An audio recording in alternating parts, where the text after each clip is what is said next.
सत श्री अकाल दोस्तों, मैं थोड़ा अपना दोस्त जगजीत सिंह। मैं अपनी पिछली वीडियो में थानू यूक्रेन में जो कोरोना वायरस के हालात से उस बारे दसिया सी। हुण इस दिन 22 तरीक 22 मई नूं यूक्रेन में लॉकडाउन खुल चुका है।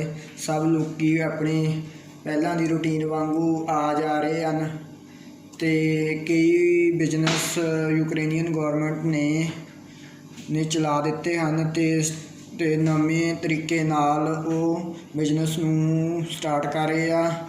तो जो अज का टाइम है ये कोरोना वायरस के हालात यूक्रेन में टोटल 20,000 केस आ ते विचों 6,000 रिकवर होए आ ते 500-600 के करीब डैथ हो चुकी हैं, जो कि यूरोपीयन कंट्रियां तो बहुत ही ज़्यादा घट आ। इसलिए यूक्रेन एक बहुत ही सेफ कंट्री आ। जो भी स्टूडेंट इत्थे पढ़न वास्ते आउंदा है, बहुत ही वधिया अपॉर्चुनिटी आ स्टूडेंट लिए जो इत्थे पढ़न वास्ते आउंदा वा। ते मैं तां अपने दोस्तों को ये एडवाइस करना चाहता हाँ कि Ukraine is a better safe country.